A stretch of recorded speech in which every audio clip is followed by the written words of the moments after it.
ایک ایسا آدمی جس کو گناہ کا بھی شوق تھا اور اللہ کا بھی ڈر تھا۔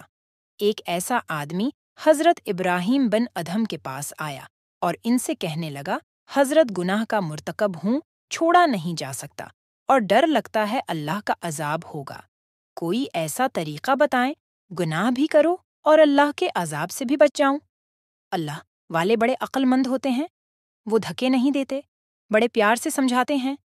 انہوں نے کہا، ہاں ایسا ایک طریقہ ہے۔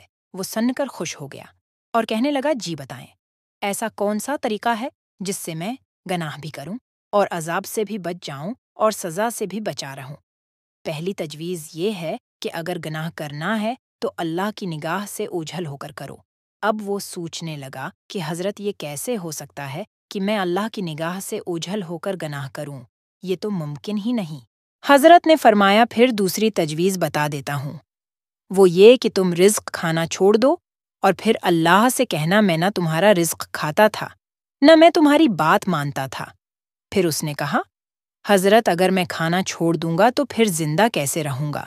پھر حضرت نے فرمایا، تیسری تجویز بتا دیتا ہوں، وہ یہ کہ زمین اور آسمان اللہ رب العزت کی ملک ہیں، اس کی حکومت میں ہے۔ اللہ پاک قرآن پاک میں فرماتے ہیں، اگر تمہارے اندر استطاعت ہے تو زمین اور آسمان کے گروں سے نکل سکتے ہو تو نکل کر دکھاؤ، اگر نکلو گے تو کس دلیل سے نکلو گے؟ جیسے گہرے کی مچھلی کدھر جائے گی؟ یہ بھی ممکن نہیں ہو سکتا۔ پھر چوتھی تجویز بتاتا ہوں، وہ یہ کہ جب ملک الموت روح قبض کرنے آئیں تو کہنا، تھوڑا انتظار کر لو تاکہ میں توبہ کر لوں۔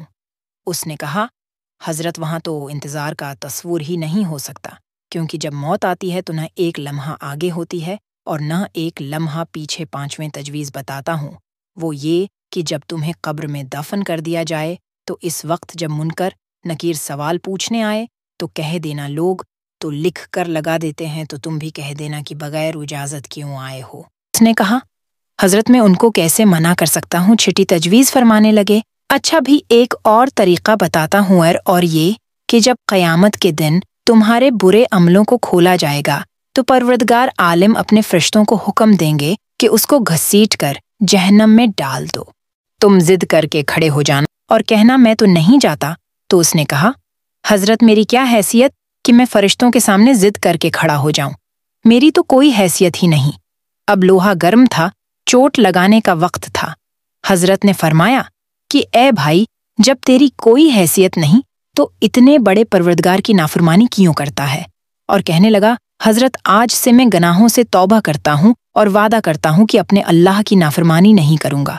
اللہ مجھ گنہگار سمیت ہم سب مسلمان عالم کو حیا اور پاک دامنی کا خیال رکھنے اور بے پردگی سے بچنے کے سعادت نصیب فرمائے، آمین۔